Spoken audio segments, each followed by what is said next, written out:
What could be better than a purple Godzilla? Hello, ladies and gentlemen of the internet, it's RJ, and today we'll be taking a look at the Bandai movie monster series Shin Godzilla Climax version. Starting with Articulation, it's nothing to write home about, I assure you. First off, his feeble little arms rotate at the shoulders. And he can do that. Incredible.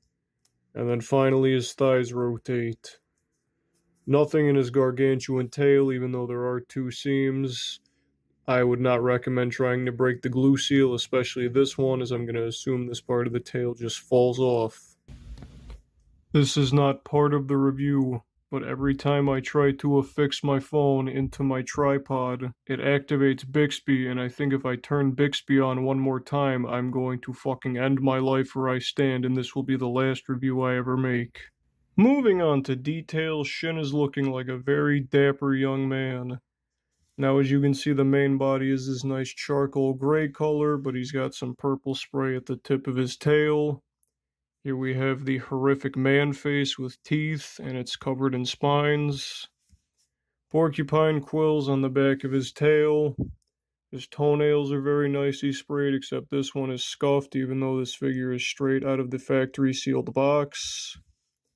Some paint on the chest to bring out those gross fleshy details, and his fingernails are not painted because this is a web shop exclusive and you should expect only the most of quality. We got some details for the neck with some more purple paint, and then we got the focal point of the figure, which is Godzilla's horrible gaping maw. As you can see, his bottom jaw is split in two. You got the gross fleshy details on the inside of the mouth with a metallic purple paint.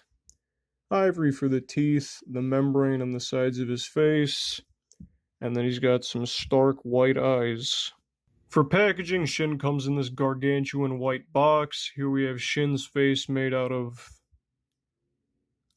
I have no idea what this is meant to represent, but it looks important. Here we have the name of the figure, Godzilla 2016 Climax version. That's awfully unfortunate in the West. This side of the box is black with the name of the figure again.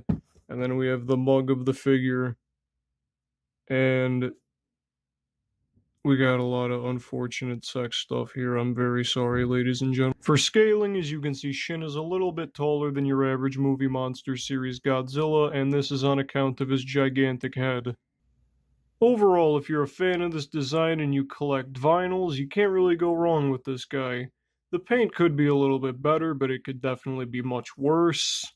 The translucent vinyl gives this guy a lot of shelf presence. He's got a lot of personality.